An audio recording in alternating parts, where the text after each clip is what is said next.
we are in a circumstance where things can matter, right? Consciousness is the condition in which things can matter, where there can be a range of experiences, some of which are very, very bad. If the word bad means anything, they're bad. And some of which are very, very good, if the word good means anything. And we are navigating in that space. We can't help but navigate or seek to navigate in that space. Right, absolutely. And religion is one form of conversation about that navigation problem. And I would argue let's go back to the ideal. Often diluted one. Well, like Jordan rolls his sleeves up. That girl. He means business now. That girl and Catwoman are approximations to a higher ideal. That's what they are. Well, and to return to this with a biblical idea, I'm fairly sure from personal experience that a lot of parents are perfectly content with bringing their children up vaguely within the story they've inherited. And at some point, the children realize that the fairy doesn't bring them money when their teeth fall out. And at some point, maybe around the same time or a bit later, they discover that Santa Claus doesn't really come down the chimney. And at some point, they realize that actually the whole religious thing is a kind of metaphor, but it's got them through the formative years in some way. Often with terrible damage along the way, I concede that. But also with something else. And I'm struck by the number of people, and this is why I share some of what I think is Jordan's concern about the possibility of the world you're envisaging, which is, I can think of a lot of parents now, in my country and other countries as well, who I'm just very struck. They themselves are kind of baby boomer or 60s atheists, humanists, whatever. And I start to notice, for instance, that they're enrolling their children in Christian schools. And I say to them, why are you doing this? And they have fairly coherent arguments along the lines of the one I've just had. Look, I don't particularly believe this myself, but I think it's a pretty good way to bring up the kids. It's a structure of a kind. And I'm not sure, I can find all sorts of flaws in that. But enough people are doing it that it's something that needs to be addressed. Yeah, well, I would say yes. It speaks to a real failure of imagination and effort in the secular community to produce truly non-embarrassing alternatives. Exactly. Yeah. And this is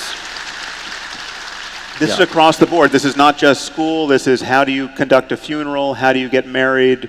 You know, all of the what rites of passage can you offer a 13-year-old? What are you doing here?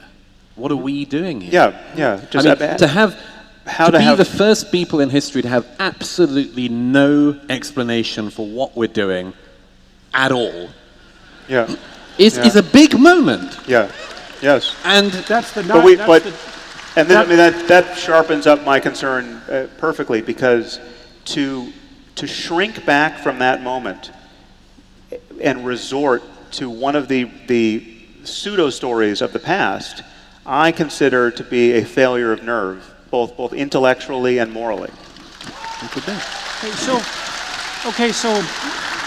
let's go back to the superhero idea. One of the things you might notice about superheroes is that some of them are actually deities. Right, so in the Marvel pantheon, you have Thor, for example, and so there's a very thin line between the idea of a superhero and the idea of a god, especially if you think about it in a polytheistic manner. So the modern superheroes and the Greek gods, for example, share a tremendous number of features in common. And so here's something to think about. So there's a reason that people admire superheroes, and it's because they act out parts of the hero archetype. That's the technical reason. They're obviously acting something out because that's how you can tell they're superheroes. They share some set of characteristics across the set of superheroes that makes them superheroes. Now the question might be, what is the essential element of being a superhero that makes you a superhero? And the answer, the way that was solved historically, is that as polytheistic societies developed, and that was usually a consequence of isolated tribes coming into contact with one another, they each had their separate deities.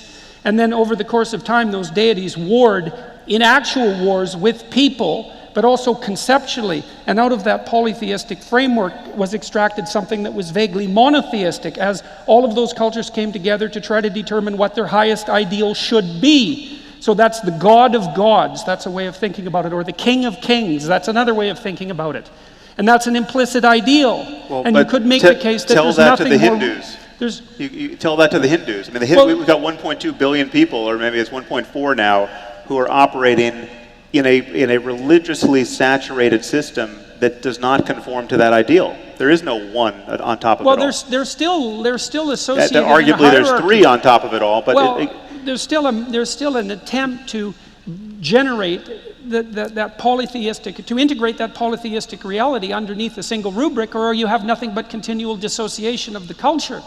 And I'm not saying this is necessary. That's a pretty good description of what's going on in India at the moment. Well, I'm not saying that this is inevitable either. And there is a tension. The problem, this is Nietzsche's observation, and Mircea Eliade as well, the problem with extracting out the highest God from the panoply of gods is the ideal becomes so abstract that it disappears. That's the death of God. And Eliade has tracked that phenomena over multiple cultures. It's not something that's unique to the West. So the danger of that abstraction is that it gets too abstract and disappears and leaves us in the situation that Douglas just pointed out. Can I throw us back to the key, the key issue of Elton John's glass, which you came up with the other night? Because there's something I wanted to add to that. If perhaps you'd explain why I said Elton John's glass just now. Well, it came back to this question of what makes something valuable, and I used as an example in Vancouver on one of those nights. If I had a glass here, which I said was actually it was the glass that Elton John used the last time he played in this theater, suddenly it seems to be a more valuable glass. And then Jordan and I argued about just what the status of that value was. I don't know where you want to take this, but yeah. Well, it's just one thing in particular, which is that the whole issue of what it is you give value to, and let's say that glass was demonstrated for a time to having been drunk from by Elton John at his final concert or his latest farewell tour, whatever. Yes. So that's already a glass with some meaning. Let's say that over the years, the whole attribution of that glass becomes debatable. But over a long period of time, a lot of things are going to have happened around it, and to stretch this to breaking point, possibly. Let's say at some point people lose their lives over whether that is Elton John's glass or not. Well, let's say that people start to lose blood. Let's not just say that. Let's recognize that is the world we're living in with respect to other religions. So the problem is that we end up, when we're talking about religion, it's the same thing when you're talking about land. You're not just talking about any inherent worth. You're talking also about the worth of things people have given up for this. Yeah. And so we end up giving the layers of things. Well, no, it's more than that. We inherit more and more layers of the meaning because other people before us have given that meaning to it. So that by the time you have this object, it's an object of worth, even if it's of no worth in itself at all, but because of the amount of worth that people before you have given to it. And that seems to some extent what we're doing with the religion discussion. Yes.